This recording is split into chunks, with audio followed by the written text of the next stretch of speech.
Buenos días. ¿Cuánto tiempo hace que no nos vemos? O simplemente nos vemos a través de diferentes fotos y cámaras. Pero hoy quiero traerte un mensaje y decirte que tú eres la iglesia gloriosa de Dios. Que Jesucristo tuvo que pasar por muchas cosas para hacerte la iglesia gloriosa de Dios. Eres una iglesia que no tiene mancha. Eres una iglesia que no tiene arruga. Eres una iglesia que no tiene cosas semejantes, sino que eres santa y sin mancha. Y lo hizo así para presentársela a sí mismo como esposa, para poder fructificar a través de ti. Iglesia, atiende. Dios solamente puede fructificar a través de ti. Tú llevas la palabra, que es la semilla, y el Espíritu de Dios se encarga de depositarla donde Él quiere. Porque no todos pueden entender. Es más, que hay un sinnúmero de entendimiento. Pero yo quiero que tú sepas en esto. En la Biblia podemos ver, y puedo afirmar sin error equivocarme, que la iglesia de hoy en día, aún con todos sus errores, aún con sus fallas, aún con sus faltas y problemas, es el más valioso tesoro que tiene Dios. En la Biblia podemos ver todo lo que Él hace por ella. La ama, la edifica, la ganó con su sangre. Fuimos comprados por precio de sangre. La acrecienta, la santifica, la purifica, la sustenta y arriba de eso la cuida. Así pues, trátese de que sea una congregación grande o una congregación pequeña, el Salvador la hace objeto de su más diligente cuidado. La iglesia de Éfeso fue fundada por el apóstol Pablo en su tercer viaje misionero. Él mismo la pastoreó por un tiempo y luego la envió a Timoteo para que la siguiera dirigiendo en el camino de la salvación. Sin duda, Pablo amaba esta iglesia y me atrevo a asegurar que siempre les invito a esforzarse, les invitó a esforzarse, les invitó a esforzarse ellos mismos para ser una iglesia gloriosa. Y sobre todo los esforzó para que tuviesen entendimiento, iglesia. No sé cómo voy a traer este mensaje, porque este mensaje tiene que ser más con entendimiento que con otra cosa. Porque hay varios niveles de crecimiento. Siempre te he dicho, y te lo repito, que lo que Jesucristo le dijo a Nicodemos era la forma de entrar en el reino. Era la puerta para entrar en el reino. Nadie puede entrar en el reino si no nace de nuevo. El nacimiento nuevo es una entrada al reino. Y si estás en el reino, el rey vive en ti y no hace falta que ya lo veas venir en las nubes. Estamos cansados de tantas cosas. Cada vez que sucede una desgracia en el mundo, todo el mundo vuelve a Mateo 24 y de ahí salga conclusiones de tribulación, de pestes, de hambrunas, de terremotos. Todas estas cosas sucedieron en el año 70. Aprende a leer. Todo lo que Jesús le dijo en Mateo, se lo dijo a sus discípulos. Y no iba a pasar aquella generación a la cual le hablaba hasta que todas esas cosas no sucedieran. Y sucedieron. Fue destruido el templo, fue destruido la ciudad de Jerusalén. Pero la iglesia siempre quiere ponernos esto en el futuro. Y por ponerlo en el futuro, todo lo que hacen es adivinanza, porque no saben los planes de Dios, no entienden la agenda de Dios. El pueblo de Israel esperaba un Mesías físico, alguien que tomase las riendas como David, y Dios tenía en mente un reino espiritual. Hay una diferencia muy grande. En el reino en que vivimos es un reino espiritual. Y el rey ya vive en nosotros. ¿Aló? Eres la casa de Dios. La casa que Dios construyó.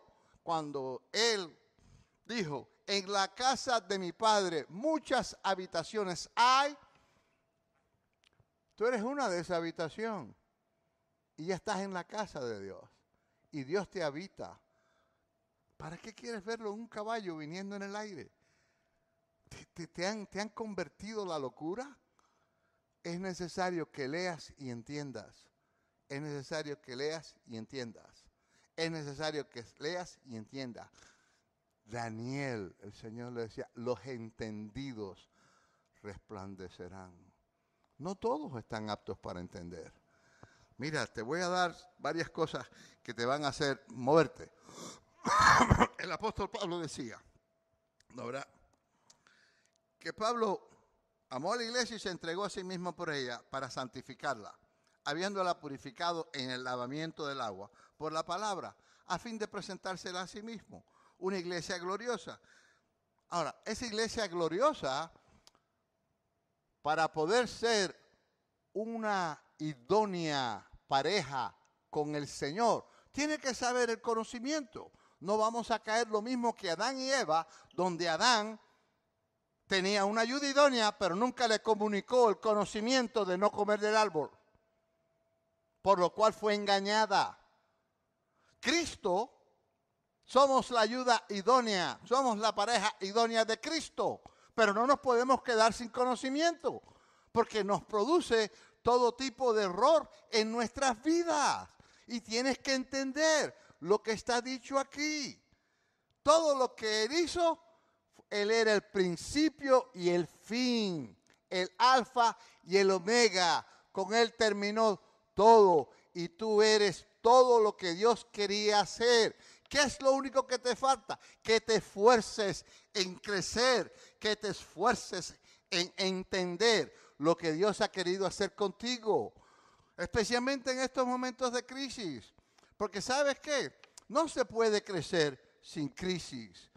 La palabra de Dios decía claramente, muchas son las aflicciones de los justos, no las aflicciones del mundo. El mundo no sabe qué hacer con las aflicciones, pero las aflicciones de los justos sí sabemos qué hacer, porque creerle a Él, pero de todas ellas Él nos salvará. ¡Wow! ¡Qué tremendo, qué tremendo! Mira, iglesia, estoy convencido de que nuestra iglesia, de la misma forma que las demás congregaciones, es amada por el Señor. Y al igual que la de Éfeso, somos llamados a ser una iglesia gloriosa. Pero para ser una iglesia gloriosa tenemos que ser fuertes. Y para hacerlo tenemos que estar unidos. Esa es la razón por qué nos llamamos unidos. Esa es la razón por qué el ministerio se llama Ministerios Unidos. ¿Por qué? Porque Pablo nos llama a que seamos un solo pueblo. No dos, no tres, no cuatro. Un solo y nuevo hombre. Un solo cuerpo. Una sola familia de Dios. Un edificio. No 5 edificios. Uno solo. Un templo santo en el Señor. Una habitación de Dios en el Espíritu. ¿No te das cuenta que está hablando de uno? Y de que de alguna manera nuestra función en la tierra no solo es de unificar, pero para unificar necesito conocimiento. Necesito saber cuál es la agenda de Dios en este momento. ¿Qué es lo que Dios está haciendo? No puedo mirarme a Dios y decir, Dios, ¿dónde estás? Te perdiste. Ay, Dios mío. No, no. Eso no es lo que tienes que hacer. Y te voy a leer varias cosas que te van a lo mejor a motivar para que aprendas. Pablo decía algo. Pablo decía, ¿no verás? En Efesios, en capítulo 4, versículo del 1 al 6, ¿verdad? Efesios capítulo 4. No, vamos a leer del 13 al 16 mejor. Vamos a ir más adelantado, ¿no? Efesios 4, del 13 al 16. Ok, vamos a empezar en el 11, perdón. Dice, y él mismo constituyó a unos apóstoles. La palabra apóstoles, ¿qué significa? ¿Significa un título? No, significa una responsabilidad inmensa. Es alguien que Dios escoge, porque Él es el que lo constituye. Dios escoge con un mensaje para llevar ese mensaje a diferentes lugares, especialmente a la iglesia. A otros profetas. ¿Por qué profetas? Porque el profeta sabe lo que Dios va a hacer antes que Dios lo haga. y después a otros evangelistas, a otros pastores y maestros. Y sabemos cuál es la función del maestro y del pastor y del evangelista. Pero ninguna de esas tres funciones son un mensajero. Ni ninguna de esas tres funciones son saber lo que Dios está haciendo antes que lo haga. La iglesia, al quitar el apóstol y el profeta, se quedó ahora con los pastores. Lamentablemente tenemos evangelistas, pero el evangelista está supuesto a ser un evangelista a la iglesia, no al mundo. El trabajo de evangelizar quiere decir propagar el ministerio. Lo que Jesucristo hizo, eso nos corresponde a todos. Y estos 5 ministerios lo hizo con el fin de perfeccionar a los santos para la obra que tienen del ministerio de servir, para edificar, la edificación del cuerpo de Cristo, para edificarte, para hacerte crecer, para perfeccionarte completamente. No en balde Pablo le decía a Timoteo, hey, que sepas dividir correctamente la palabra de Dios. Y estos ministerios, aunque la iglesia normal lo ha quitado, ¿no era? Pero el siguiente versículo nos dice algo, dice hasta. Y ese hasta significa que si el apóstol y el profeta dejaron de existir, también los pastores, los evangelistas y los maestros. Y dice hasta que todos lleguemos a la unidad de la fe, que todos creamos lo mismo. Pero lamentablemente es casi imposible creer lo mismo en el día en que vivimos hoy, con tantas diferentes doctrinas por todos lados. La iglesia no lee, y si lee no entiende, porque no le permite al Espíritu de Dios abrirle los ojos para que pueda ver claramente, número 1, quién es. Y segundo, ¿por qué estamos aquí en la tierra? ¿Qué función tenemos? Unidad de la fe y del conocimiento del Hijo de Dios. Oh, ¿será que no conocemos al Hijo de Dios? Sí, y yo te voy a enseñar diferentes maneras en que personas lo conocieron y no tenían conocimiento de nada. A un varón perfecto, wow, a la medida de la estatura de la plenitud de Cristo. Fíjate, a la medida de la estatura, no de Cristo, sino de la plenitud de Cristo. Que lleguemos al mismo nivel que Cristo estaba cuando la plenitud de Dios estaba en él. Para que ya no seamos niños fluctuantes, cambiadores continuamente, llevados por doquiera de todo viento de doctrina, por estratagema de hombres que para engañar emplean con astucia las artimañas del error. ¿Sabes qué? ¿Sabes cuántas veces yo he oído que Cristo viene? Un tsunami, Cristo viene. Y2K, Cristo viene. Está a la puerta. ¿A qué puerta?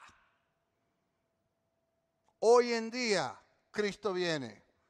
Un terremoto, Cristo viene. Un volcán, Cristo viene. Todo es Cristo viene. ¿Y sabe qué? Su venida ya fue. ¿No te cansas de decir la misma mentira y la misma mentira? ¿Por qué no oigo a los pastores que hablan tanto de esto decir, perdónenme, me equivoqué? No sé de dónde saqué que Cristo venía. Interpreté mal las escrituras. Lo que te enseñé era erróneo. Cristo no vino. Y devuelvan el dinero de los libros que vendieron, especialmente del libro más vendido que existe en este país y en el mundo entero, los que se quedaron. Que devuelve el dinero, porque todo lo que escribió es mentira, no está concuerda con las escrituras. Siguiente versículo dice, sino que siguiendo la verdad. Oh, las doctrinas de todo el mundo.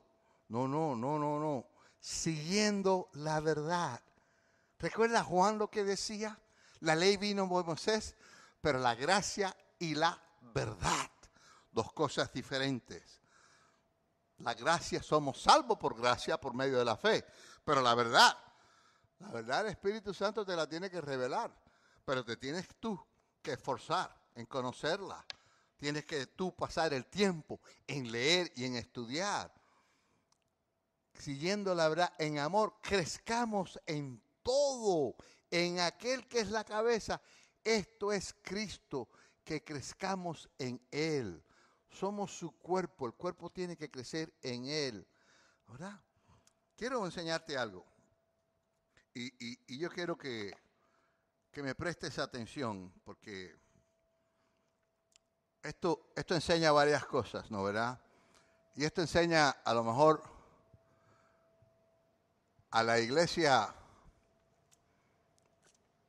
porque el mover del Espíritu Santo nunca va a parar. Siempre va a haber manifestaciones del Espíritu Santo, pero tienen que ser para provecho. Y a veces buscamos la manifestación del Espíritu, pero no el provecho que deja. Y yo creo ver cuántas aplicaciones espirituales se pueden hacer de esto. En Juan capítulo 9, versículo 1.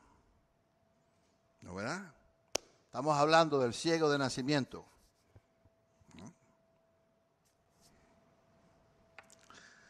En el versículo 1, déjeme buscarlo y leerlo. Porque me es necesario ir palabra por palabra, hermano. Palabra por palabra. Mire, cuando usted lee el libro de Revelación, lo primero que dice, estas son las revelaciones que Cristo les dio a Juan de las cosas que iban a suceder pronto. Yo no sé cuán pronto es pronto para usted. Y esas revelaciones eran para las 7 iglesias aquellas. Y les vino como un ladrón en la noche. Vamos a seguir. Vamos al versículo 1. Juan capítulo 9. Al pasar Jesús vio a un hombre ciego de nacimiento. Y le preguntaron sus discípulos diciendo, Rabí, o maestro, ¿quién pecó, este o sus padres, para que haya nacido ciego? Esa era la creencia en aquel tiempo, bajo la ley, de que el ser ciego, la ceguedad, muchas enfermedades eran provenientes de incumplimientos de la ley. Respondió Jesús, no es que pecó este ni sus padres, sino para que las obras de Dios se manifiesten en él. No tiene nada que ver con el pecado, sino para que las obras de Dios se manifiesten en él, me es necesario hacer las obras del que me envió. Entre tanto que el día dura, la noche viene, cuando nadie puede trabajar. Perdón. Entre tanto que estoy en el mundo, luz soy del mundo. Iglesia, tú eres la luz del mundo. Entre tanto que estás en el mundo. Cuando dejes de estar en el mundo, ya no eres la luz del mundo. ¿Dónde tú crees que necesita la luz? ¿Allá o acá? ¿Estás resplandeciendo? ¿Te estás esforzando por saber quién eres? ¿Verdaderamente aceptas el reto de ser valiente y esforzarte? ¿No, verdad? De que estás en el reino, de que tienes un rey, de que Dios habita en ti, de que eres el templo de Dios, de que verdaderamente hay un poder y una autoridad en tu vida que puede ser ejercitada. El día que mueras se terminó la luz del mundo en ti. Dicho esto, escupió en tierra e hizo lodo con la saliva. Wow, menos mal que no era el tiempo del corona, ¿verdad? Y untó con él lodo los ojos del ciego. Y le dijo, ve a lavarte en el estanque de Siló, que traducido es enviado. Traducido es enviado. Fue entonces y se lavó y regresó viendo. Entonces los vecinos, los que antes le habían visto que era ciego, decían, ¿no es este el que se sentaba y mendigaba? Unos decían, él es, y otros, a él se parece. Él decía, yo soy. Y le dijeron, ¿cómo te fueron abiertos los ojos? Y él respondió, me untó hizo lodo, me untó los ojos y me dijo, ve al Siloé y lávate, y fui y me lavé y recibí la vista. Entonces le dijeron, ¿dónde está él? Él dijo, no sé. Había recibido una sanidad fantástica, sus ojos habían sido abiertos, pero no sabía quién era. Llevaron ante los fariseos que había sido ciego y para hacer todas las cosas peor, y era el día de reposo. Cuando Jesús había hecho el lodo y le había abierto los ojos, volvieron pues a preguntarle también los fariseos cómo había recibido la vista. Él les dijo, me puso lodo sobre los ojos, me lavé y veo. Entonces algunos de los fariseos decían, ese hombre no procede de Dios, porque no guarda el día de reposo. A veces es más importante el día de reposo en aquel momento que el hombre fuese sanado. Otros decían, ¿cómo puede un hombre pecador hacer estas señales? Y había disensión entre ellos. Entonces volvieron a decirle al ciego, ¿qué dices tú del que te abrió los ojos? Y él dijo que es profeta. Qué lástima que nunca leyeron Isaías capítulo 61. El Espíritu de Jehová está sobre ti porque me ha enviado para. Y hubieran dado cuenta, si hubieran tenido conocimiento, hubieran llegado a la conclusión, este es el Mesías, para esto vino.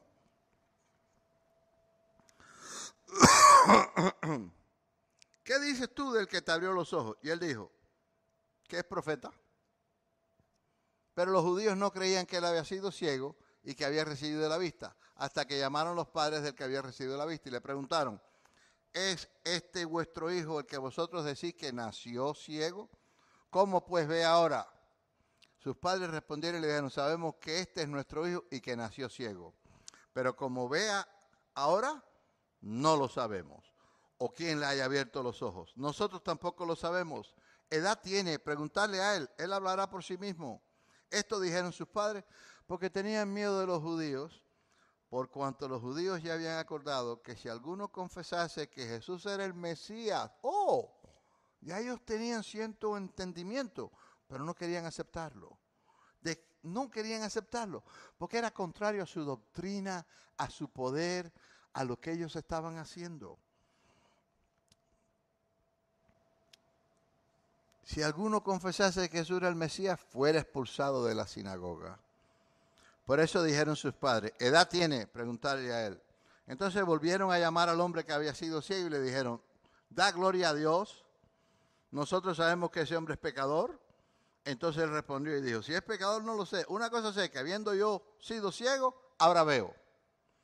Le volvieron a decir, ¿qué te hizo? ¿Cómo te abrió los ojos? Él les respondió, ya los he dicho y no habéis querido oír. ¿Por qué lo queréis oír otra vez? ¿Queréis también vosotros haceros sus discípulos? Y le injuriaron y dijeron, tú eres su discípulo, pero nosotros discípulos de Moisés somos. Legalistas, ¿eh? Nosotros sabemos que Dios ha hablado a Moisés, pero respecto a ese no sabemos de dónde sea. Respondió el hombre y le dijo, pues esto es lo maravilloso, que vosotros no sepáis de dónde sea, y a mí me abrió los ojos. Y sabemos que Dios no oye a los pecadores, pero si alguno es temeroso de Dios y hace su voluntad, a ese oye. Desde el principio no se ha oído decir que alguno abriese los ojos a uno que nació ciego. Si éste no viniera de Dios, nada podría hacer. Respondieron y le dijeron, tú naciste del todo en pecado y nos enseñas a nosotros. Y le expulsaron, lo excomunicaron, excomulgado de la sinagoga. Lo mejor que le hicieron. Oyó Jesús que le habían expulsado y hallándole le dijo, ¿crees tú en el Hijo de Dios? Respondió el hijo, ¿quién es? Señor, para que cree en él. Le dijo Jesús, pues le has visto y el que habla contigo, él es. Y él dijo, creo, Señor, y lo adoró. Dijo Jesús, para juicio he venido yo a este mundo, para que los que no ven, vean, y los que ven, sean cegados. Qué contraste, ¿eh? Qué contraste. Un contraste inmerso. ¿Puedo leer un versículo que está en la primera de Corintios, capítulo 4? Perdón, segunda de Corintios, capítulo 4. Y este es Pablo hablando, empezando en el versículo 3. Segunda de Corintios, capítulo 4, versículo 3. Pablo diciendo esto, diciendo, sí, pero si nuestro evangelio, nuestras buenas noticias, está aún encubierto, entre los que se pierden está encubierto, en los cuales el Dios de este siglo, y aquí ponen Dios en minúscula, la palabra es Teo, es el único Dios, el Dios de este siglo, no, el Dios de este siglo cegó el entendimiento de los incrédulos, para que no les resplandezca la luz del evangelio de la gloria de Cristo, el cual es la imagen de Dios. Lamentablemente aquí han tratado de poner esto como si fuese el diablo el que cegaba el entendimiento de los...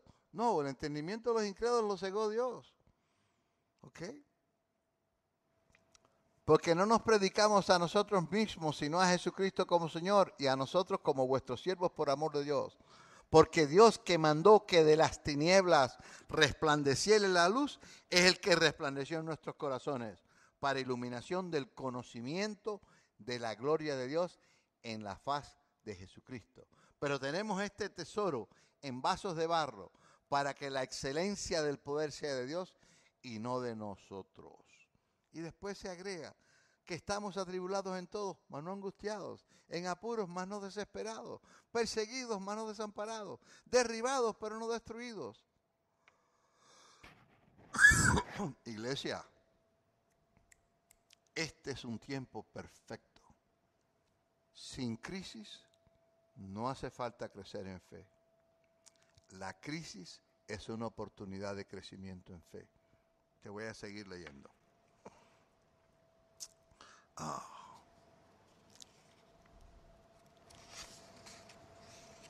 Entonces algunos de los fariseos que estaban con él, al oír esto le dijeron, ¿acaso nosotros somos también ciegos? Jesús les respondió, si fuerais ciegos no tendríais pecado, mas ahora porque si vemos, vuestro pecado permanece. ¿Qué podemos decir acerca del ciego de nacimiento? Lo mismo que podemos decir de la resurrección de Lázaro. Lázaro, nacido de nuevo, pero ciego a la revelación de Dios. Lázaro vino de la tumba, una imagen de experiencia del nuevo nacimiento, pero todavía ciego por las ropas que cubrían sus ojos al salir de la tumba. Los creyentes de Éfeso conocían acerca del bautismo de Juan, pero estaban ignorantes del bautismo en el nombre del Señor Jesús y del bautismo del Espíritu Santo. Ellos conocían de una experiencia con Dios, pero estaban ignorantes en la próxima. Muchas personas de la iglesia, muchos creyentes, están conscientes de la experiencia que tuvieron con Dios, pero están ausentes del conocimiento de Él, por lo cual están inertes.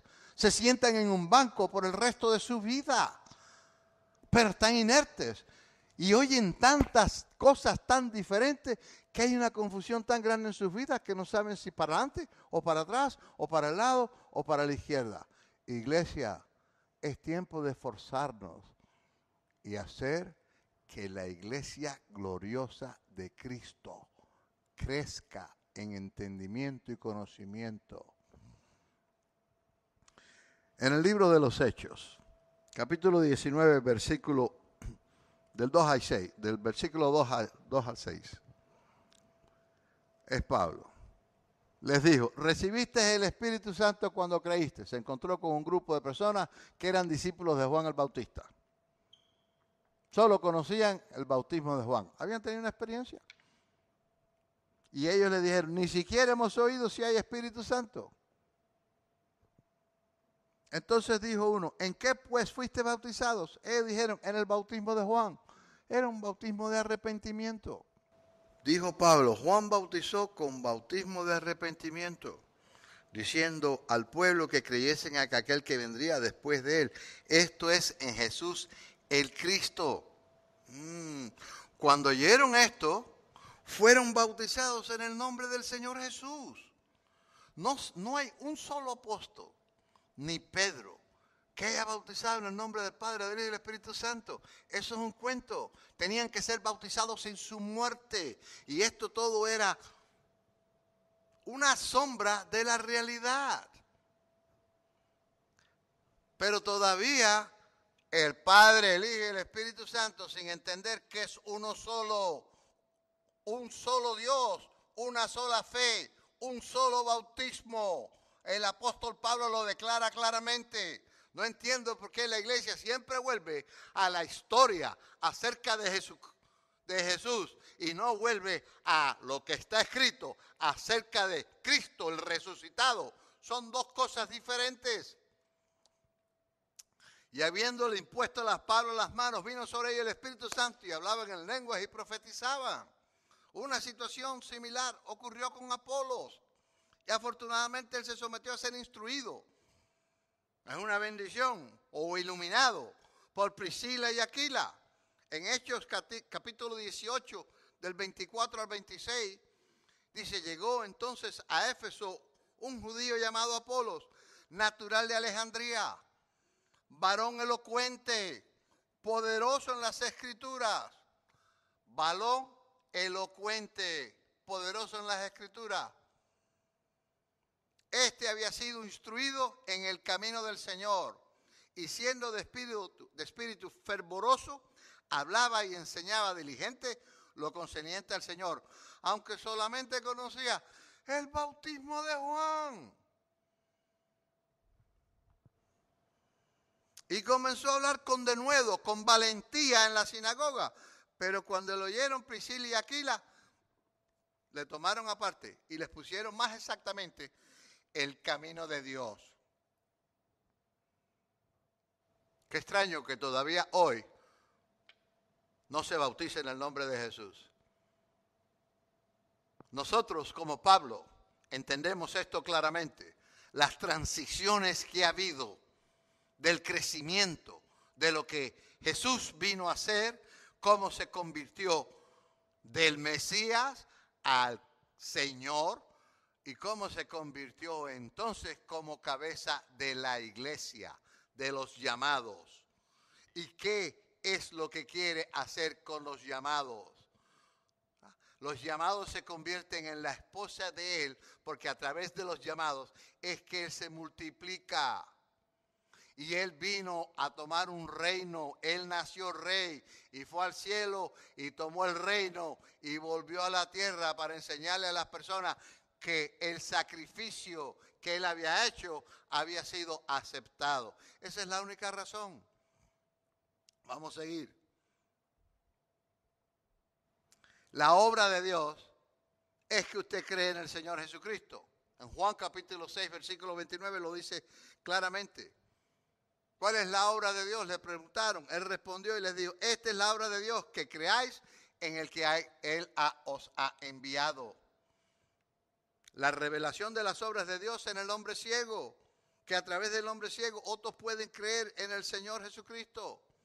La diferencia entre los diferentes movimientos que Dios ha traído a la tierra, ¿verdad? Vino el de Moisés, pero la ley fue lo que vino a través de Moisés, pero la gracia y la verdad vinieron a través de Jesucristo. Ya vemos ahí que la ley quedó fuera porque el fin de la ley es Cristo. Romanos 10:4. El fin de la ley es Cristo. La ley terminó ahí. Que la quieren traer de vuelta, que la traigan de vuelta. Pero si usted abre sus ojos a lo que la Escritura dice y toma como el único apóstol suyo a Pablo, en vez de tomar los demás apóstoles que no tenían entendimiento ninguno, porque a Pablo se le reveló el misterio que ninguno de ellos sabía. Y el misterio es que los gentiles, el resto de las naciones, podían participar del mismo pacto que los israelitas, porque por la fe eran nacidos descendientes de Abraham. Ese era el gran misterio que muy poca gente quiere reconocer. Pero es tiempo, iglesia. Es tiempo de que nos volvamos a Dios. Es tiempo de que entendamos que el movimiento apostólico verdadero demanda responsabilidad.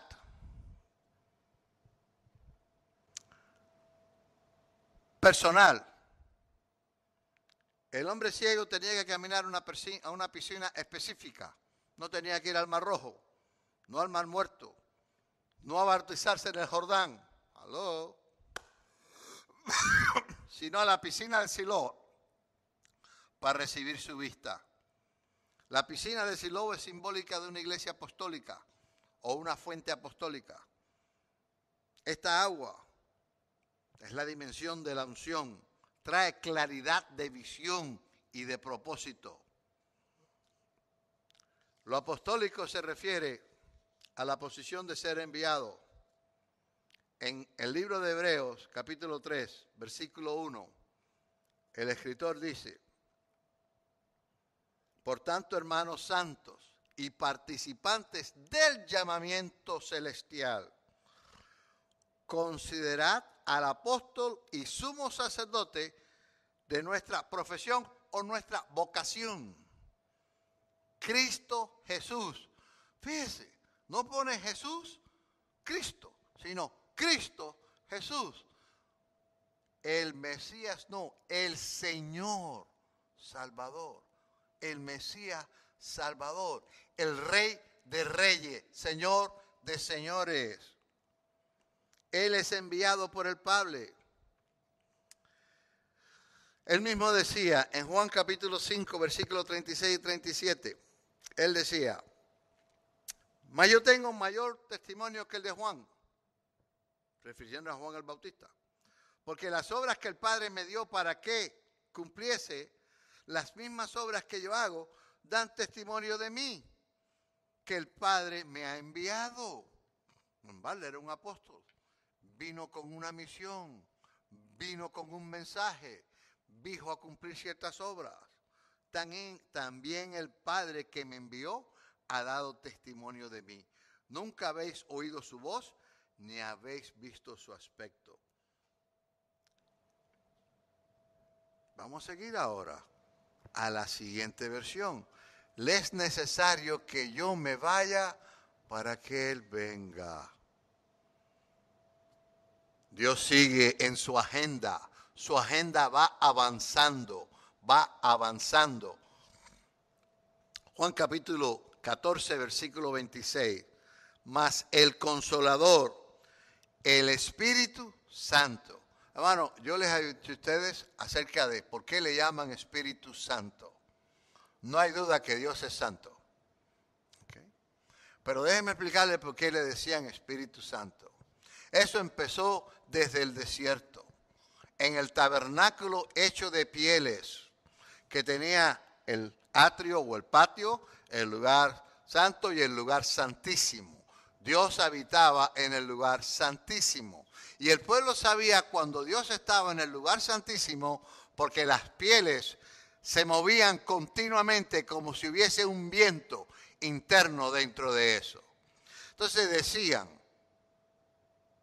el Espíritu está en el lugar santísimo.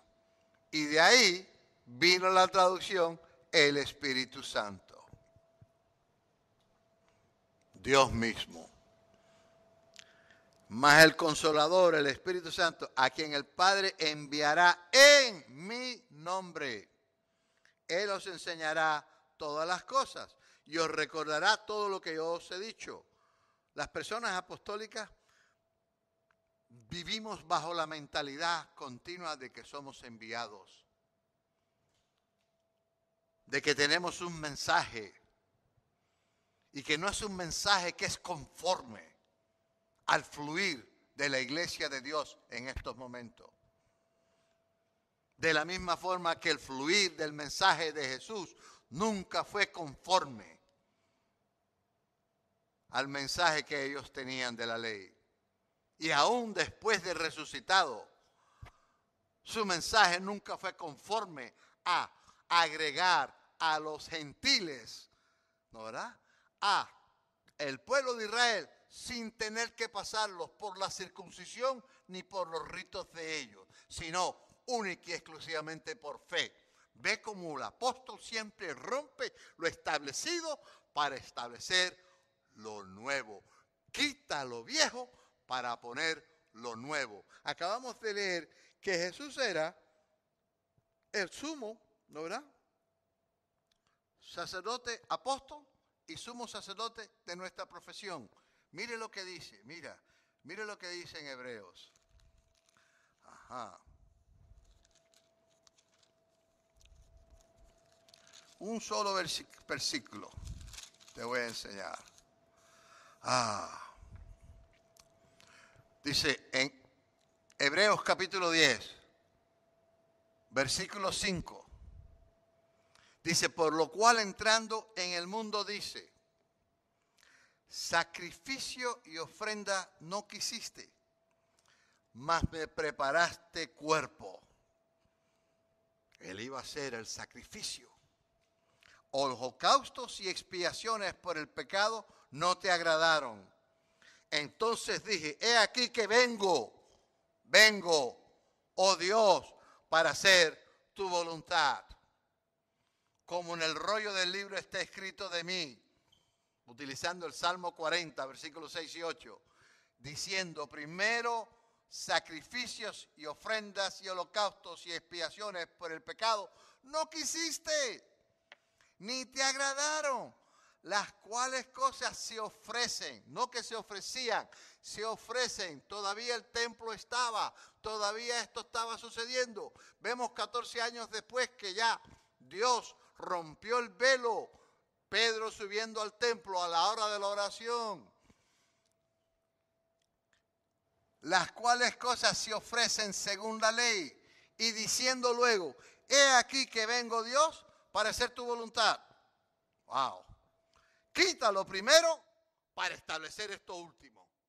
Y la iglesia tiene que entender que según vamos avanzando, ya no pensamos como un niño, tenemos que pensar como adultos. Tiene que ser la iglesia gloriosa se va formando de gloria en gloria, de victoria en victoria, de entendimiento en entendimiento. Y lo que la iglesia necesita más que nada es la valentía del entendimiento. Y Dios la quiere traer, pero que hay algunos que todavía la quieren detener porque tienen su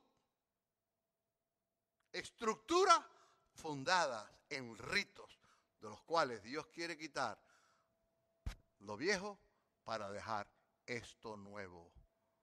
El vino nuevo es para odres nuevos. Qué lástima que no nos podemos dar cuenta que Dios viene cambiando continuamente, porque quiere llegar hasta el final. ¿Cuál es el final? Hasta que lleguemos a la estatura de Cristo. Ya tenemos la capacidad. Todo lo que nos hace falta es el entendimiento. Vivir lo que somos. Hay personas que se ponen a oír. Yo veo en el internet. Un pastor dice una cosa, el otro dice otra, otra, aquel tiene una predicación tan elocuente que emociona a la gente, pero después que salen de ahí, ¿dónde está el cambio interno? Lo único que cambia es la palabra de Dios y el Espíritu Santo. Pablo decía que renovaos en vuestra mente. La mente tiene que ser cambiada y renovar quiere decir que hay que sacar lo viejo y poner lo nuevo continuamente.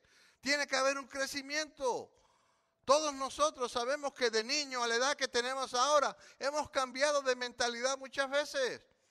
Ahora esto es lo mismo. Hay que cambiar continuamente. Señor, bendito sea tu nombre. El que Él es enviado, porque Pablo le dijo, Jesús le dijo a sus apóstoles, así como el Padre me envió, así también yo os envío. El enviado reconoció que tiene que, antes que nada, estar conectado al que lo envía. Segundo, tiene que entender que carga un mensaje de parte de Dios. ¿Y sabe cuál era el mensaje de los apóstoles de Jesús? Se lo voy a leer. Este era el mensaje. Este era el mensaje. En Hechos capítulo 10, libro de Hechos capítulo 10, este era el mensaje. Versículo 39. Cuando fue a la casa de Cornelio. ¿La verdad? Empezando. Vamos a empezar. Vamos a empezar en el verso 34. 10:34, perdone. Entonces Pedro, hablando a Cornelio y a los demás que estaban ahí, abriendo la boca, dijo: en verdad comprendo que Dios no hace acepción de personas, sino que en toda nación sagrada del que le teme y hace justicia. Dios envió mensajes a los hijos de Israel anunciando el evangelio, las buenas noticias de la paz por medio de Jesucristo. Este es Señor de todos. Vosotros sabéis lo que se divulgó por toda Judea, el comentario por todo aquel barrio, comenzando desde Galilea, después del bautismo que predicó Juan. Y cómo Dios ungió con el Espíritu Santo y con poder a Jesús de Nazaret, y como éste anduvo haciendo bienes y sanando a todos los oprimidos por el diablo, porque Dios estaba con él. Y nosotros somos testigos de todas las cosas que Jesús hizo en la tierra de Judea y en Jerusalén, a quien mataron colgándole en un madero.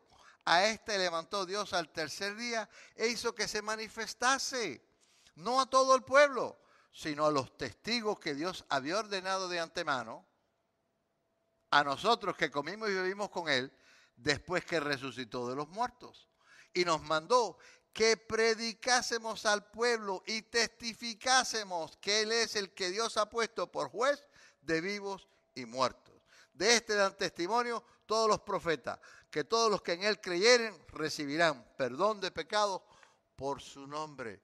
Ese era el mensaje de ellos. Pero ese no era el mensaje de Pablo. El mensaje de Pablo era diferente. El mensaje de Pablo era la revelación de los gentiles. Pedro tuvo problemas aquí para ir a esta casa.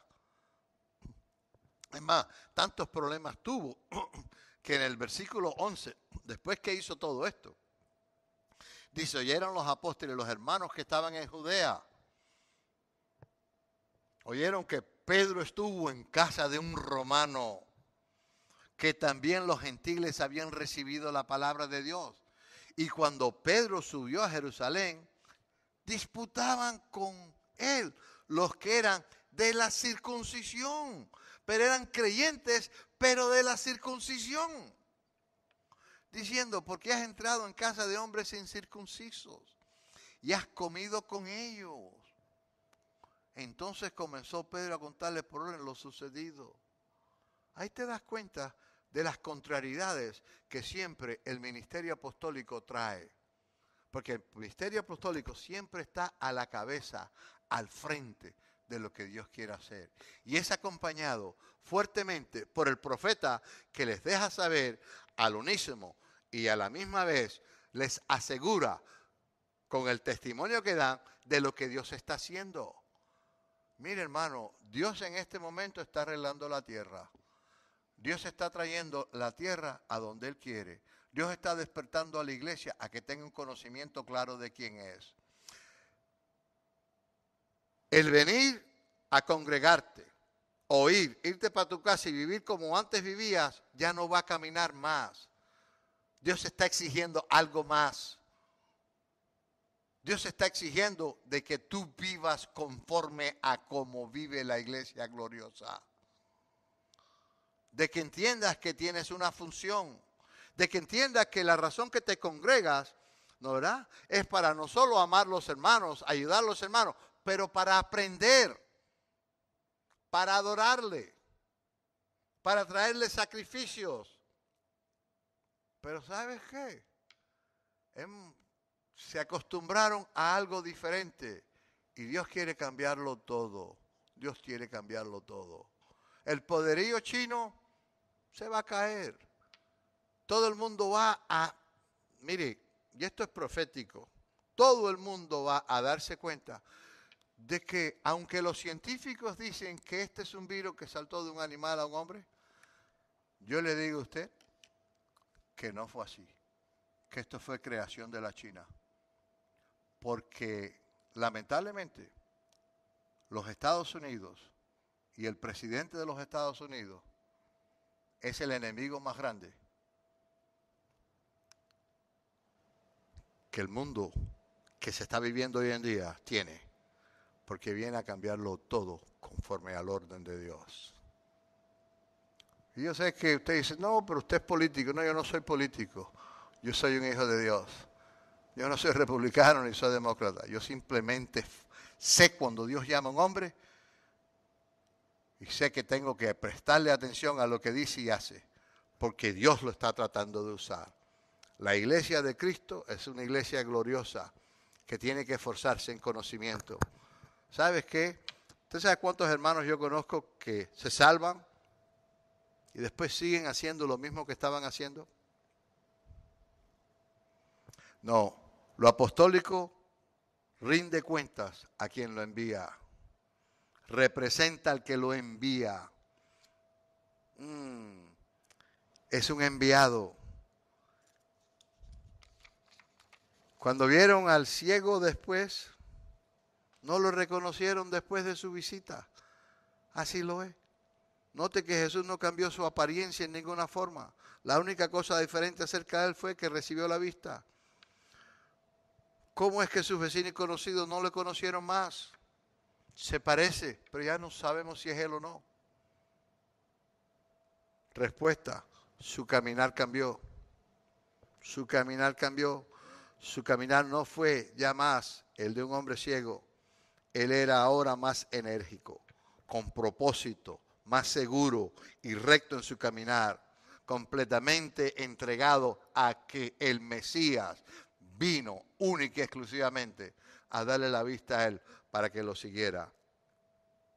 Cuando usted se conecta con unción apostólica, la mente le va a cambiar.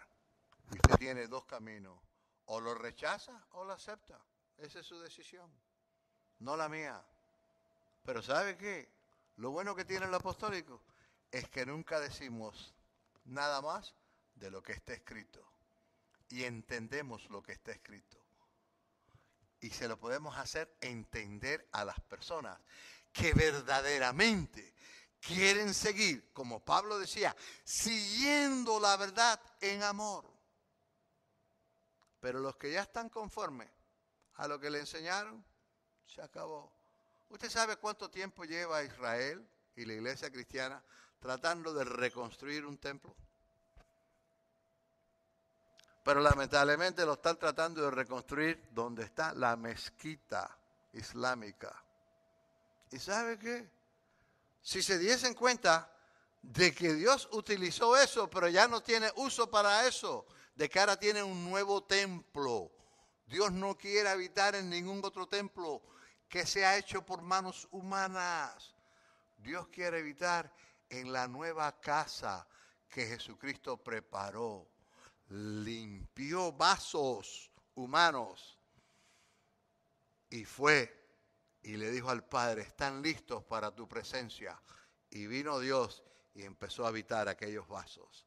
Y ahora esos vasos que son habitados, ahora empieza la responsabilidad de saber para qué me habitaste, porque soy el templo de Dios. Hermanos, y con esto quiero terminar, ¿verdad? Si usted es el templo de Dios, mire, abra el templo y deje que lo que de Dios hay dentro de usted salga. Olvídese de lo que usted es, porque lo que usted puede salir no hay nada bueno, pero deje que del templo, de lo de adentro de Dios, salga lo que Dios quiera. ¿Y sabe qué, iglesia? Esta crisis no se puede crecer sin que haya una crisis.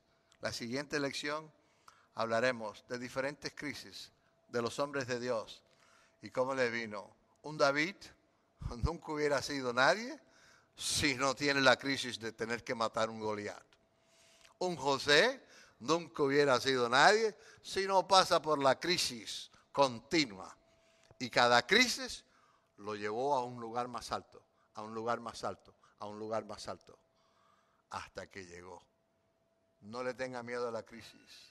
La crisis puede ser lo que necesitábamos para que la iglesia se levante.